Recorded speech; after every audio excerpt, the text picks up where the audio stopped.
ये आकाशवाणी है।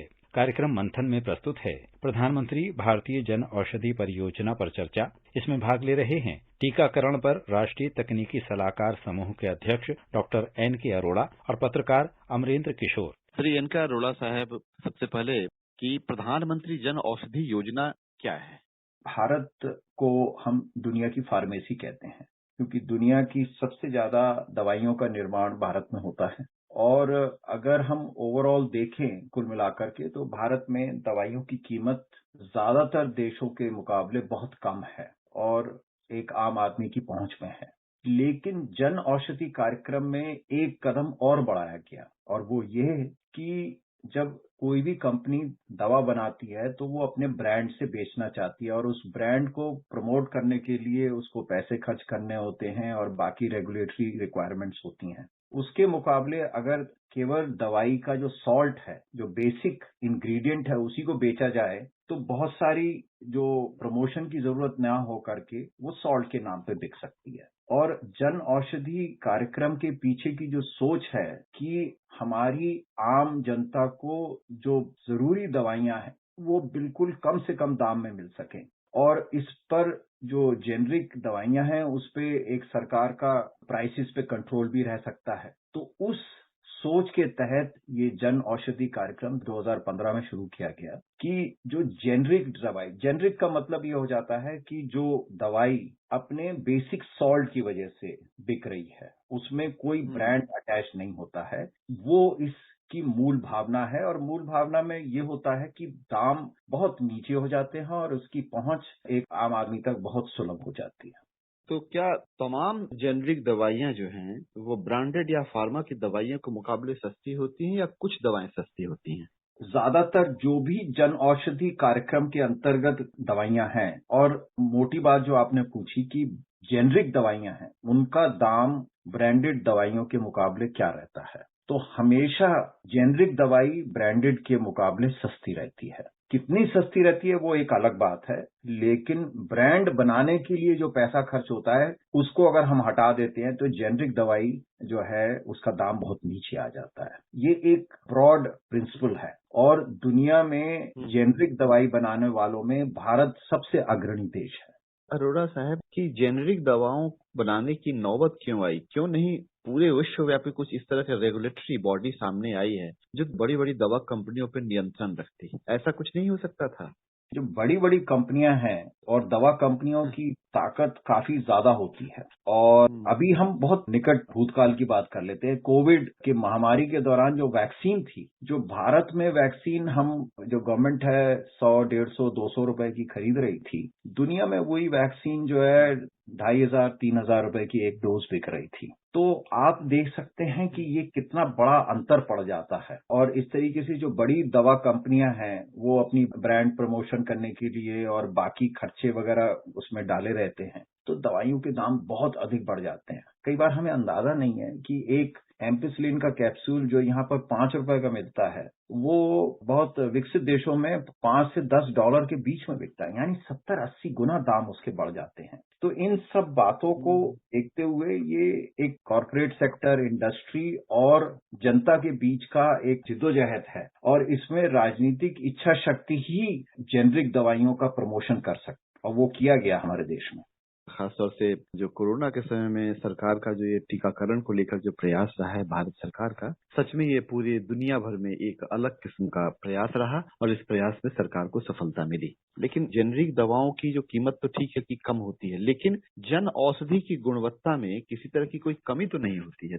ये सवाल खाली आपके मन में नहीं है, एक आम आदमी के मन में नहीं है, ये डॉक्टर के मन में भी है। और यही कारण है कि डॉक्टर्स पिछले कई 100-150 साल, जब से एलोपैथी एक मुख्य इलाज का तरीका बना है, तब से ब्रांड और ब्रांडेड दवाई का ही बात होती है। और कई लोगों के मन में ये एक वहम रहता है कि जेनरिक दवाइयां, उनकी गुणवत्ता पे उन पे विश्वास कम किया जा सकता है, लेकिन ये बिल्कुल ऐसा नहीं है। अब दवाई एक ही मशीन से बन रही है, एक ही तरह का मानक है उसमें, और आखिरी पैकिंग के टाइम पे किसी पे दवाई का मैं जेनरिक उसके सॉल्ट का नाम लिख देता हूँ, उसका नाम फॉर एग्जाम्पल सॉल्ट कुछ भी हो सकता है, ओफ्लॉक्सासिन का नाम लिख दिया या नॉरफ्लॉक्सासिन का नाम लिख दिया, और दूसरी तरफ उसके ऊपर जो पत्ता लगा हुआ है उस पर उसका ब्रांड का नाम होता है। यहीं पे फर्क पड़ता है और इसी फर्क में दामों में बहुत ज्यादा फर्क पड़ जाता है। तो इस प्रकार से जो बनाने की प्रक्रिया है, गुणवत्ता के मापदंड है, वो बिल्कुल एक जैसे हैं।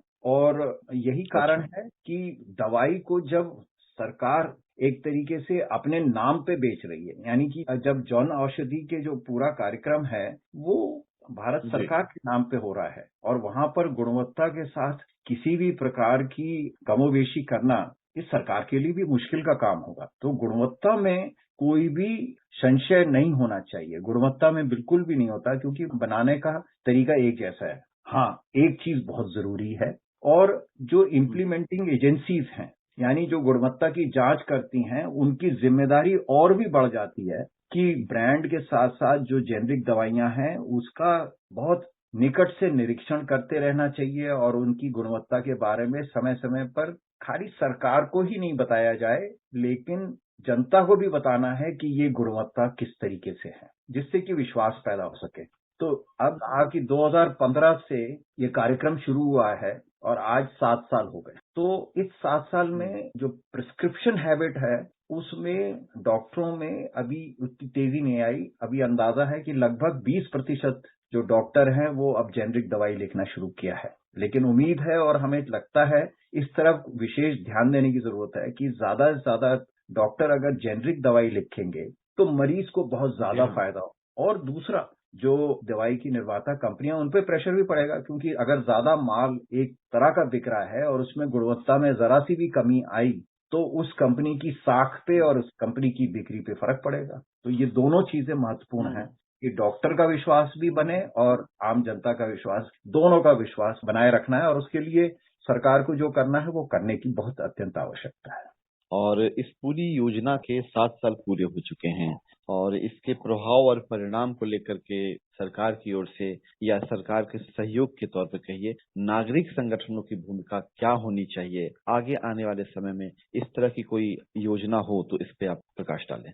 जो नागरिक संगठन है, नॉट फॉर प्रॉफिट ऑर्गेनाइजेशंस हैं या कम्युनिटी ग्रुप्स हैं, उनकी जिम्मेदारी भी एक अकाउंटेबिलिटी, क्योंकि मैं जो दवाई खा रहा हूं और जो दवाई मैं लिख रहा हूं एज ए डॉक्टर, वो मेरी भी जिम्मेदारी बनती है, खाली सरकार की नहीं है। और उसकी गुणवत्ता बहुत नियमित तौर पे और बहुत अच्छे तरीके से और देश के हर कोने में होना चाहिए। ये नहीं कि नागालैंड में जो दवाई मिल रही है या ईटानगर में दवाई मिल रही है या फरीदाबाद के किसी गांव में मिल रही है या श्रीनगर में मिल रही है, उनकी गुणवत्ता में कोई फर्क होना चाहिए। पूरे देश में एक ही गुणवत्ता का दवा है वो उपलब्ध रहनी चाहिए। तो इसका मतलब यह है कि आम नागरिक की और जो स्वयंसेवी संस्थाएं हैं उनका बहुत महत्वपूर्ण योगदान है और उनको आगे बढ़ के आना चाहिए। इसके अलावा एक चीज और भी है, ये प्रोफेशनल एसोसिएशन है, इंडियन मेडिकल एसोसिएशन है और बाकी स्पेशलिस्ट ऑर्गेनाइजेशंस की जो प्रोफेशनल एसोसिएशन है, उनका भी ये एक जिम्मेदारी बनती है कि इस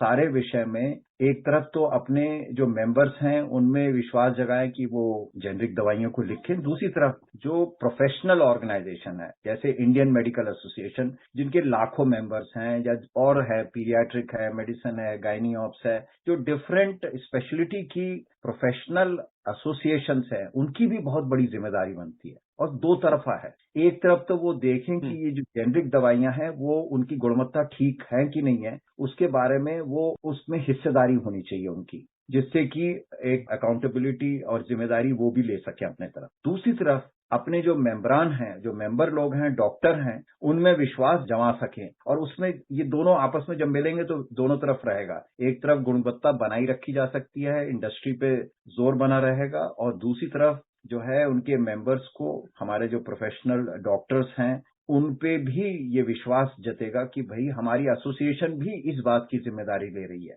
सरकार के अलावा अगर एसोसिएशन भी इसमें हिस्सा लेती हैं, बाकी स्वयंसेवी संस्थाएं लेती हैं, तो ये एक बहुत बड़ा काम है और इसमें मेरे को लगता है कि इस समय अभी काफी आगे बढ़ने की जरूरत है और शायद सरकार तक ये हमारा मैसेज पहुंचता है तो उनकी सहभागिता बढ़ाने के लिए विशेष प्रयास करने की आवश्यकता है। जी हाँ, बिल्कुल हमारा जो कल्याणकारी राज्य की जो एक कॉन्सेप्ट है, अवधारणा है, तो उसके तहत इस तरह की योजना ये बिल्कुल गरीबों के लिए, जरूरतमंदों के लिए खास तौर से बहुत ज्यादा महत्वपूर्ण है और कारगर भी है। प्रधानमंत्री जन औषधि योजना की आगे की योजना क्या है? दो चीजें हैं। एक तो ये है कि जन औषधि औषधालय जो हैं वो देश के हर कोने में फैलने हैं और इनकी संख्या इस समय जितनी है उसमें 3 से 5 गुना उसका प्रसार करने की योजना है। और दूसरा कि इस जन औषधि कार्यक्रम के अंतर्गत ज्यादा से ज्यादा जीवन रक्षा दवाएं हैं उनको लेके आना है। इसमें खास तौर पे कैंसर की दवाइयां हैं और ऐसी बीमारियां जिनके लिए दवाई बहुत महंगी पड़ती है और जहाँ लंबे समय तक चलती है, जैसे chronic disease, blood pressure, diabetes वगैरह, जिनकी दवाई सारी उम्र खानी पड़ती है। तो जन जन को फायदा होगा। और जो हमारी एक लक्ष्य है, एक पिछले 2.5 साल ने हमें बताया है कि स्वास्थ्य और विकास एक ही सिक्के के दो पहलू हैं। तो अगर मेरे को स्वास्थ्य ठीक करना है और स्वास्थ्य सेवाओं को जन जन तक पहुंचाना है और देश के हर कोने में पहुंचाना है, तो उसमें जरूरी है कि अफोर्डेबिलिटी, सस्ते से सस्ती दवाई हो, लेकिन गुणवत्ता में किसी से कमी नहीं हो, दुनिया की सबसे अच्छी दवाइयों के बराबर हो। तो ये सारी चीज लेकर के आगे जाने का विचार है, जिससे कि 2047 तक भारत की स्वास्थ्य सेवाएं दुनिया की सबसे बेहतरीन स्वास्थ्य सेवाओं में से बन जाना चाहिए। और जन औषधि योजना को ज्यादा से ज्यादा दूर दराज के इलाकों तक पहुंचाना एक सबसे बड़ी चुनौती भी है। इसके लिए क्या किया जा सकता है? इसके लिए क्या किया जाना चाहिए? एक चीज तो बहुत ही साफ है कि प्राइवेट सेक्टर का इन्वॉल्वमेंट बहुत जरूरी है और सरकार ये केवल अपने कुछ महकमों के द्वारा ये काम नहीं कर सकती। तो जहां तक मेरे को मालूम है कि अब प्राइवेट सेक्टर को इन्वॉल्व करके कि ये दुकानें, एक तरफ तो ज्यादा से ज्यादा दुकानें खोली जाएं और इससे लोगों का रोजगार भी बढ़ेगा। जहां दुकान बनेगी तो साथ में उस दुकान को चलाने के लिए जो लोग हैं वो भी उसमें इन्वॉल्व रहेंगे, उनका भी रोजगार चलेगा। तो दोनों चीज है कि बिना प्राइवेट सेक्टर के अधिक से अधिक इन्वॉल्वमेंट के बिना ये हम जन जन तक नहीं पहुंच सकते। जन औषधि को जन जन तक पहुंचाना है, उसमें उसकी बहुत बड़ी सहभागिता की जरूरत है। और दूसरा, मैं बार बार दोबारा कहना चाहूंगा कि गुणवत्ता की जो जांच है उस पूरे अमले को बहुत चुस्त दुरुस्त करने की जरूरत है। और इसमें अगर कहीं गुणवत्ता की कमी पाई जाती है तो उसमें जो पनिशमेंट है उसमें सजा का प्रावधान बहुत कड़ा होना चाहिए, क्योंकि हम लोगों के जीवन के साथ खिलवाड़ करने का बिल्कुल भी मौका नहीं दिया जा सकता। तो ये दोनों चीजें साथ साथ करने की आवश्यकता है। इसके लिए कुछ अलग से योजना जो है, इसके कार्यान्वयन के लिए अलग से किसी तरह का अभिकरण या प्राधिकरण, कुछ इस तरह की कुछ बॉडीज हो सरकारी स्तर पर, क्या इसकी जरूरत आप महसूस करते हैं? रेगुलेटरी बॉडी की स्थापना जरूरी है। तो drug controller general of India के तहत ये रेगुलेटरी बॉडी है और फिर स्टेट लेवल पे भी स्टेट ड्रग कंट्रोलर्स होते हैं और फिर इंस्पेक्टर्स होते हैं। लेकिन जन औषधि के बारे में और इसका प्रसार अधिक से अधिक हो, शायद फार्मा डिपार्टमेंट जो है, ministry of pharmaceuticals and chemicals, उस बारे में ये सोच विचार जरूर चल रहा है कि इसको एक ऐसे कार्यक्रम की तरह चलाया जाए जो देश में ही एक अपने तरह का उदाहरण नहीं बने, बाकी सारी जो लो एंड मिडिल इनकम कंट्रीज है उनके लिए भी एक बहुत बेहतरीन उदाहरण बन सकता है। तो एक तरह तो हम भारत की बात कर रहे हैं, लेकिन दुनिया के बाकी देशों के लिए भी एक बहुत अच्छा उदाहरण, क्योंकि बहुत सारे देशों में भारत की दवाइयां जाती हैं और वहां पर भी भारत की साख बनी रहे, ये आपस में जुड़ा हुआ मसला है। लेकिन मैं सोचता हूँ ये एक अच्छा सजेशन है कि एक जेनरिक दवाई के लिए एक कार्यक्रम ऐसा बनाया जाए कि उसमें गुणवत्ता के बारे में कहीं पे भी कोई शक शुबा नहीं हो और सजा का बहुत अधिक प्रावधान होना चाहिए। जी हाँ, बिल्कुल आपने सही कहा कि इसके कार्यान्वयन पर जोर दिया जाए और साथ ही साथ इसमें किसी तरह की बाधा पहुंचाने वाले किसी भी व्यक्ति को माफ नहीं किया जाए। बहुत अच्छा लगा आपने जन औषधि को लेकर जो अपने विचार रखे हैं और मैं उम्मीद करता हूं कि इस बारे में सरकार आगे कुछ अच्छा करेगी, जिस मंशा के साथ इसकी शुरुआत की गई है। धन्यवाद।